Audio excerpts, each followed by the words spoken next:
Hello to all the viewers out there. I warmly welcome you back for tuning into Mavi Coders. In the series of learning C language from complete beginning level to the advanced level, today I'm here with the 19th lecture of C language series. And in this lecture, I'll be discussing about the topic that is format specifier. So without any further delay, let us commence our today's session, that is format specifiers. Format specifiers are used in the predefined functions like printf and scanf. It is used to specify the format and type of the data being input or output. जो format specifiers होते हैं उनको pre defined functions जैसे कि printf या scanf इनमें use में लिया जाता है टू स्पेसिफाई कि किस टाइप का डेटा आपने इनपुट करवाना है या फिर किस टाइप का डेटा आपने आउटपुट करवाना है। बेसिकली जो डेटा टाइप आपने इनपुट करवाना है या फिर आउटपुट करवाना है वो स्पेसिफाई किया जाता है फॉर्मेट स्पेसिफायर्स की हेल्प से। And these format specifiers are used in the predefined functions like printf and scanf. Printf is basically used to get the output, whereas scanf is a predefined function that is used to take input from the user. And किस type का input लेना है या फिर किस type का output देना है, जो भी डेटा टाइप है उसका वो स्पेसिफाई करवाया जाएगा फॉर्मेट स्पेसिफायर्स के द्वारा. It is used to tell the compiler about the type of the data to be printed or scanned during any output or input operation. मतलब जब भी कोई आउटपुट ऑपरेशन या फिर कोई भी इनपुट ऑपरेशन अकर होनी है तो फॉर्मेट स्पेसिफायर्स कंपाइलर को बताते हैं कि किस टाइप का डेटा आउटपुट में लेना है या फिर किस टाइप का डेटा इनपुट में लेना है. एंड अकॉर्डिंगली कंपाइलर वर्क करता है. It is also known as the placeholder which helps in holding the place for any variable. जो फॉर्मेट स्पेसिफायर्स होते हैं उनको हम प्लेस होल्डर भी कहते हैं क्योंकि ये प्लेस होल्ड करवा के रखता है किसी ना किसी वेरिएबल के लिए. ये प्लेस कैसे होल्ड करवाता है इसको अभी हम थोड़ी देर में एग्जांपल्स की हेल्प से देखेंगे. Format specifier also allow you to control how the data is displayed और interpreted. They are always preceded by the percent symbol. जब भी हमने कोई ना कोई फॉर्मेट स्पेसिफाई अपने प्रोग्राम में इंक्लूड करवाना है तो उसके पीछे उससे पहले हमें एक परसेंट का सिंबल लगाना ही पड़ेगा. It is mandatory. Now let us see some common format specifiers that are being used in C. The first one is %d. It is used for signed integers. %f. it is used for float type. %c. this is used for character type. %s. this is used for string type. And %u is used for unsigned type. Now let us see one example which I have mentioned over here to have more clarity that why we should use format specifiers. Suppose it's a program int main int a is equal to 5 and मैं चाहता हूँ कि मेरे programme में जो output आए वो आए the value is 5. And similarly मैंने यहाँ पे लिख दिया printf the value is a but I got the output this. लेकिन मेरे को आउटपुट चाहिए था ये वाला, ये द वैल्यू इज़ 5. ये आउटपुट मेरे को इसलिए नहीं मिला क्योंकि मैंने फॉर्मेट स्पेसिफायर को यूज़ में नहीं लिया. डबल कोट्स के अंदर जो चीज़ भी लिखी होती है वो एज इट इज़ प्रिंट हो जाती है. Hence the value is a ये एज इट इज़ प्रिंट हो गया, बल्कि हमने प्रिंट करवाना था द वैल्यू इज़ 5. अब अगर हमने द वैल्यू इज़ 5 प्रिंट करवाना है तो हम फॉर्मेट स्पेसिफायर की हेल्प लेंगे. उसको हम नेक्स्ट एग्जाम्पल में समझते हैं. Now let us understand with the help of an example the use of format specifier. पहला एग्जाम्पल मैंने यहाँ पे लिया हुआ है int main. Int return type है, मेन एक फंक्शन है. इस सबको हम आने वाले लेक्चर्स में डिटेल में कवर करेंगे. फिलहाल हम अपने प्रोग्राम की ओर वापस आते हैं. Int a is equal to 5. जैसे ही ये वाली स्टेटमेंट एग्जीक्यूट होगी मेमोरी में 5 जाके कहीं पे स्टोर हो जाएगा. एंड सपोज जिस जगह पर 5 जाके स्टोर हुआ उस जगह का मेमोरी में एड्रेस है 1001 एंड उस लोकेशन को मैंने नाम दे दिया a ताकि फैच करने में आसानी हो जाए. फिर अब मैंने लिखा है printf डबल कोट्स के अंदर लिखा हुआ the value of a is %d और फिर डबल कोट एंड उसके बाद कॉमा एंड a. यहाँ पे जो ये %d है ये मैंने एक फॉर्मेट स्पेसिफायर यूज़ कर लिया जो कि इंट टाइप के या इंटीजर टाइप के डेटा टाइप्स को प्रिंट करवाने में हेल्प करता है। अब होगा क्या, ये जो the value of a is ये तो एज इट इज़ आउटपुट में प्रिंट हो जाएगा, लेकिन ये जो %d है इसने अपनी जगह पे एक वेरिएबल के लिए प्लेस को होल्ड कर लिया। वो कौन सा वेरिएबल है जिसके लिए इसने होल्ड किया, वो वेरिएबल है a। अब जब ये चीज़ एग्जीक्यूट होगी the value of a is, उसके बाद यहाँ पर a की वैल्यू आ जाएगी जो कि है 5, क्योंकि इस %d ने इस वेरिएबल के लिए प्लेस को होल्ड करके रखा था। जब इस प्लेस पे डेटा प्रिंट होने की बारी आई तो यहाँ से कंट्रोल सीधा यहाँ पे गया ए पे, और ए की जो वैल्यू मेमोरी में स्टोर थी 5 वो एज इट इज़ प्रिंट हो जाएगी। हैंस हमें आउटपुट मिलेगा the value of a is 5। इस केस में हमारा आउटपुट आएगा the value of a is 5। Now suppose if I had written this thing instead of this, I mean अगर मैंने अंदर लिखा हुआ है प्रिंट एफ के the value of a is %d, then what output I will get. So in this case मेरे को जो आउटपुट मिलेगा that will be the value of a is, इस %d की जगह पे ये जो a है इसकी जो एक्चुअल वैल्यू होगी मेमोरी में दैट इज़ 5, वो प्रिंट हो जाएगी। Hence the total output I'll get that will be the value of a is 5। अब एक अनदर सिनेरियो हम लोग लिखते हैं ये वाला। इसमें मैंने printf के अंदर लिखा हुआ the value of a is %d और फिर उसके बाद मैंने डबल कोट्स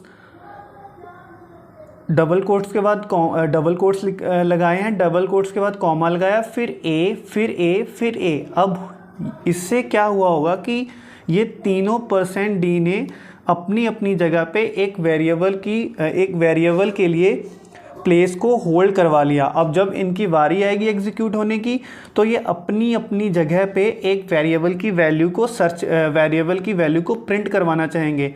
वेरिएबल की वैल्यू होगी क्या, पहला वाला %d ये वाली वैल्यू को प्रिंट करेगा, दूसरा वाला %d ये वाली वैल्यू को प्रिंट करवाएगा, ये वाला %d ये वाली वैल्यू को प्रिंट करवाएगा।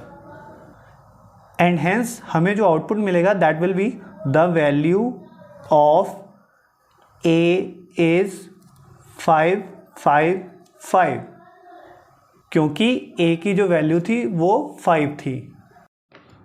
नाउ सपोज मैंने ये वाली स्टेटमेंट लिखी होती दैट इज़ printf के अंदर मैंने लिखा होता the value of a is %d, फिर डबल कोट्स कॉमा लगा के a एंड कॉमा लगा के 6। तो ये वाली चीज़ तो एज इट इज़ एग्जीक्यूट हो जाएगी the value of a is. लेकिन ये जो %d यहाँ पे मैंने लगाए हुए हैं इन्होंने अपनी अपनी जगह पे एक इंटीजर के लिए प्लेस को होल्ड करवा लिया है। एंड वो इंटीजर कौन सा है, ये वाले %d के केस में इंटीजर ये है a जिसकी वैल्यू 5 थी, एंड ये वाले %d के केस में वो इंटीजर वैल्यू होगी 6 जिसको ये %d अपनी जगह पे प्रिंट होने देगा and will get the output the value of a is 5 6। ये 5 ये वाले %d से आया और ये वाला 6 ये वाले %d की जगह पे आया। अनदर सिनेरियो देखते हैं। सपोज मैंने लिखा होता अंदर the value of a is %d फिर कॉमा लगा के मैंने a लिखा होता। अब इस केस में आपको एरर मिलता। एरर क्यों मिलता ये देखते हैं। ये वाला जो %d है इस %d ने अपनी जगह पे किसी ना किसी इंटीजर को प्रिंट करवाना था और वो इंटीजर कौन था, वो इंटीजर वैल्यू थी a की जो कि थी 5।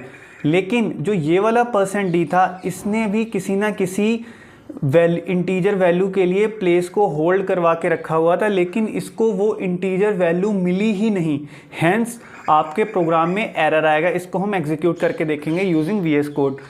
नेक्स्ट सिनेरियो देखते हैं। The value of a is %d फिर कॉमा लगा के मैंने लिखा हुआ है 5.6। इस केस में भी आपको एरर आएगा, बिकॉज ये जो %d है ये फॉर्मेट स्पेसिफायर है for printing the integer values, लेकिन ये तो एक फ्लोटिंग पॉइंट नंबर है। हैंस आप इस फ्लोटिंग पॉइंट नंबर को %d फॉर्मेट स्पेसिफायर की हेल्प से प्रिंट नहीं करवा सकते and you will get an error.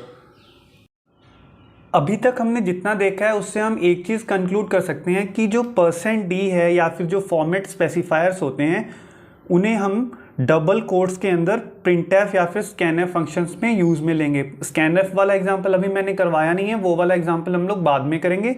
फिलहाल जो हमने printf का करवाया है उसी को देखते हैं।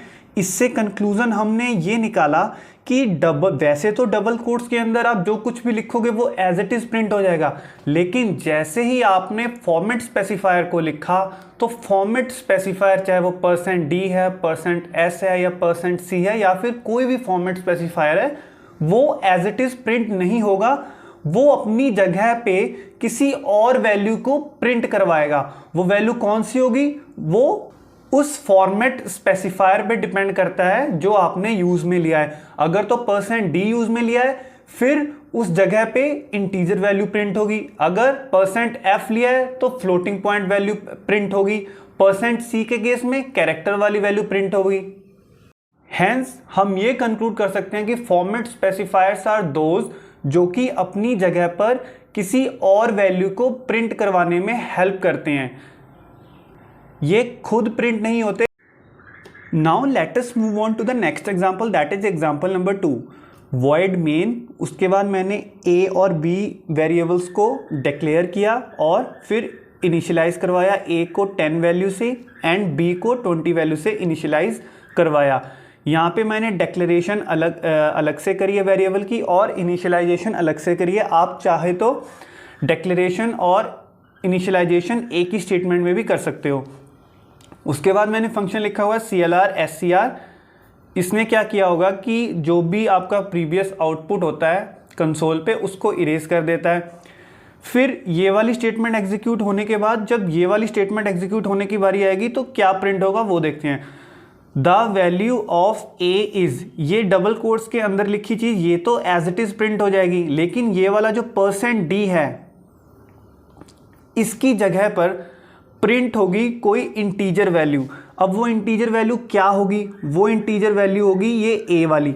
a की वैल्यू क्या है? a की वैल्यू है 10। हैंस जब ये स्टेटमेंट कंप्लीटली एग्जीक्यूट होगी then will get the output as the value of a is 10। ये वाली एग्जीक्यूट होने के बाद ये वाली स्टेटमेंट एग्जीक्यूट होगी, उसको देखते हैं। printf के अंदर लिखा हुआ है n, the value of b is %d, फिर कॉमा लगा के b लिखा हुआ है।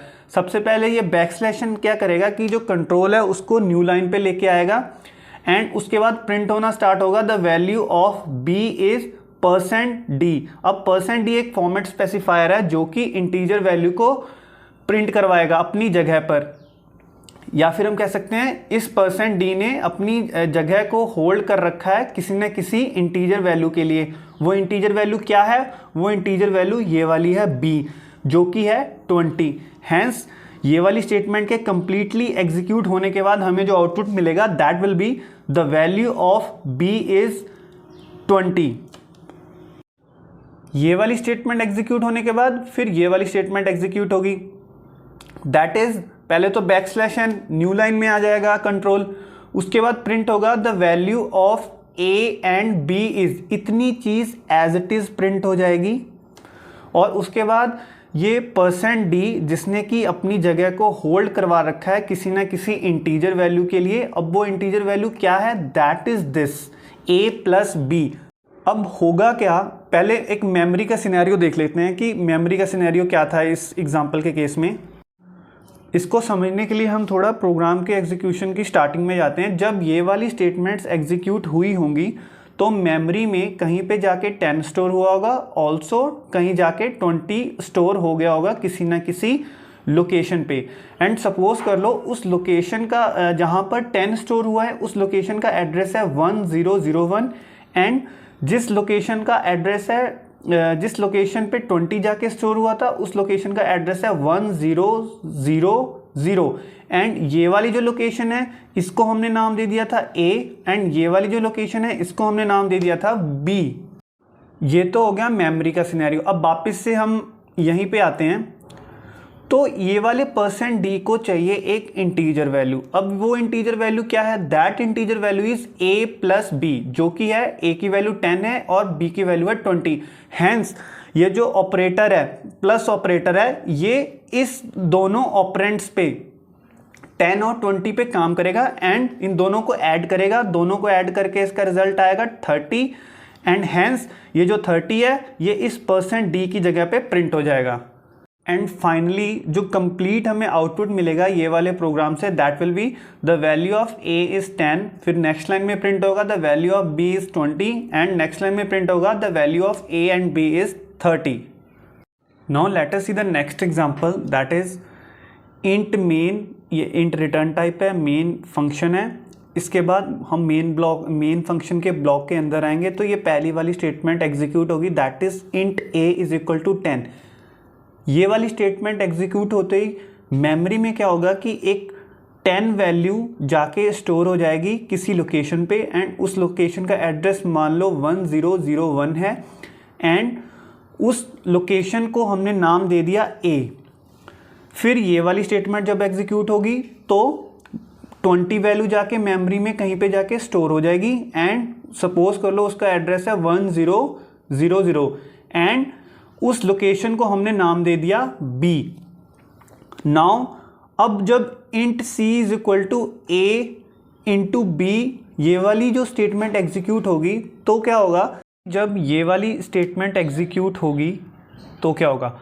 जैसे ही ये वाली स्टेटमेंट एग्जीक्यूट होगी मेमोरी में a इंटू b जाके यहाँ पे स्टोर हो जाएगा, दैट विल बी 10 इंटू 20, क्योंकि a की वैल्यू क्या है 10, b की क्या है 20, तो 200 जाके यहाँ पे स्टोर हो जाएगा c में। फिर इसके बाद जब ये वाली स्टेटमेंट एग्जीक्यूट होगी तो आउटपुट आएगा the value of c is इतना, तो एज इट इज़ आ जाएगा आउटपुट, और ये वाले %d की जगह पे ये c की वैल्यू प्रिंट होगी जो कि है 200 and will get the output as the value of c is 200। Now let us see the next example, that is example number 4। ये वाले एग्जांपल में क्या होगा कि हमने यहाँ पे एक कैर वेरिएबल है, कैर टाइप का वेरिएबल है a, उसको इनिशियलाइज करवाया है विद द वैल्यू x। इससे क्या होगा कि मेमोरी के अंदर x जाके कहीं पे स्टोर हो जाएगा और मान लो उस लोकेशन का एड्रेस है 100 एंड उस लोकेशन को हमने नाम दे दिया a। अब जब ये वाली स्टेटमेंट एग्जीक्यूट होगी the value of a is %c, यहाँ पे हमने इस बार %c फॉर्मेट स्पेसिफायर लिखा है। अब ये %c फॉर्मेट स्पेसिफायर क्या चाहेगा कि इसकी जगह पर कोई ना कोई कैरेक्टर वैल्यू प्रिंट हो, और वो कैरेक्टर वैल्यू कौन सी होगी? That character value will be ये a वाली, एंड a की वैल्यू एक्चुअली में क्या है मेमोरी में? That is x। हैंस हमें जो आउटपुट मिलेगा that will be the value of a is x, that is the value of a is x। Now let us see the next example, example number 5। पहले ये वाली statement execute होगी, ये वाली statement execute होते ही memory में किसी location पे जाके 5.34 जो वैल्यू है वो स्टोर हो जाएगी। मान लो उस लोकेशन का जो एड्रेस है दैट इज़ 1001 एंड उस लोकेशन को हमने नाम दे दिया A। Now the question arises कि ये जो मेमोरी मिली है ये कितनी होगी? ये डिपेंड करेगा कंपाइलर पे। According to the compiler memory vary करती है कि फ्लोट टाइप का जो वेरिएबल है उसको मेमोरी में कितनी जगह मिली होगी। नाउ जब ये वाली स्टेटमेंट एग्जीक्यूट हो जाएगी उसके बाद इस स्टेटमेंट की बारी आएगी एग्जीक्यूट होने के लिए, तो प्रिंटएफ के अंदर डबल कोट्स में जितना कुछ लिखा है वो एज इट इज़ प्रिंट हो जाएगा, the value of a is as it is print हो जाएगा। लेकिन ये जो %f है ये एक फॉर्मेट स्पेसिफायर है, ये खुद प्रिंट नहीं होगा बल्कि अपनी जगह पे किसी और वैल्यू को प्रिंट करवाएगा। और वैल्यू कौन सी है? %f की हेल्प से हम फ्लोटिंग पॉइंट वैल्यू को प्रिंट करवा सकते हैं। तो वो फ्लोटिंग पॉइंट वैल्यू कौन सी होगी? वो ये वाले वेरिएबल की होगी, ए की। ए वेरिएबल की एक्चुअल वैल्यू है क्या मेमोरी में? That is 5.34। Hence will get our output as the value of a is 5.340000। Now you might be wondering कि हमने ए की वैल्यू तो यहाँ पे स्पेसिफाई करवाई थी 5.34, लेकिन जब हमने आउटपुट लेना चाहा तो हमें ए की वैल्यू 5.34 नहीं मिली बल्कि हमें वैल्यू मिली 5.340000। ऐसा इसलिए हुआ क्योंकि जो %f फॉर्मेट स्पेसिफायर है वो बाय डिफ़ॉल्ट डेसिमल के आगे 6 प्लेसेस तक का प्रिसीजन आपको प्रोवाइड करके देता है। Now let us go through the example number 6। ये वाले एग्जाम्पल में क्या होगा कि हमने यहाँ पे ए वेरिएबल में ये वाली वैल्यू को इनिशियलाइज करवाया हुआ। ये जो फ्लोटिंग पॉइंट वैल्यू है, ए जो वेरिएबल है इसका डेटा टाइप है फ्लोट, मतलब ये ए फ्लोट टाइप का वेरिएबल है और इसमें हमने ये फ्लोटिंग वैल्यू इनिशियलाइज करवा दी है। ये वाली स्टेटमेंट एग्जीक्यूट होते ही मेमोरी में ए नाम के वेरिएबल में ये वाली जो वैल्यू है वो स्टोर हो गई होगी। एंड सेकेंडली जब ये वाली स्टेटमेंट एग्जीक्यूट होगी तो हमें आउटपुट मिलेगा the value of a is इतना। मिलने के बाद यहाँ पे आके %f लगाया हुआ है जो कि एक फॉर्मेट स्पेसिफायर है।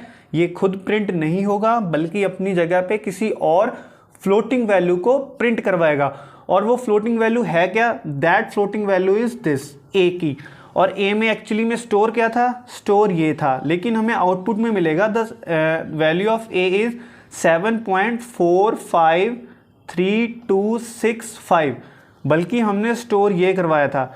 अभी जैसा मैंने लास्ट क्वेश्चन में बताया था कि जो %f फॉर्मेट स्पेसिफायर होता है वो बाय डिफ़ॉल्ट डेसिमल के बाद 6 प्लेसेस तक प्रिसीजन प्रोवाइड करता है। हैंस इसने वही किया, यहाँ से 1 2 3 4 5 6 यहाँ तक के नंबर को प्रिंट करवाना था और ये वाले को राउंड ऑफ करके उसने 5 कर दिया एंड हमें आउटपुट में ये वैल्यू दे दी। आगे वाला जो था ये 8, इसको तो नेग्लेक्ट ही कर दिया उसने। अब नेक्स्ट एग्जांपल देखते हैं, एग्जांपल नंबर 7। उसमें float a is equal to 7.45268743 ये वाली वैल्यू ये वाले वेरिएबल में हमने इनिशियलाइज करवाई है। उसके बाद हमने ये वाली स्टेटमेंट लिखी है, दैट इज printf के अंदर लिखा हुआ the value of a is %, फिर लिखा है 0.4f double quotes comma a। इससे क्या होगा, ये जो 0.4f हमने लिखा है, लास्ट टाइम जैसे हमें 6 डेसिमल प्लेसेस तक का प्रिसीजन मिला, इस बार डेसिमल के बाद 4 प्लेसेस वाली वैल्यू प्रिंट होगी एंड विल ये वाली स्टेटमेंट एग्जीक्यूट होते अगर होगी तो हमें कुछ इस तरीके से आउटपुट मिलेगा, that is the value of a is 7.4526, मतलब 4 प्लेसेस तक डेसिमल के आगे प्रिंट हुई वैल्यू। ये वाली स्टेटमेंट एग्जीक्यूट होते ही इसकी बारी आएगी। पहले तो \n एग्जीक्यूट होगा, मतलब जो कंट्रोल है वो न्यू लाइन में आ जाएगा। फिर उसके बाद the value of a is %.5f, मतलब अब डेसिमल के बाद 5 प्लेसेस तक वैल्यू प्रिंट होगी। तो इसका आउटपुट क्या होगा, the value of a is 7.45268।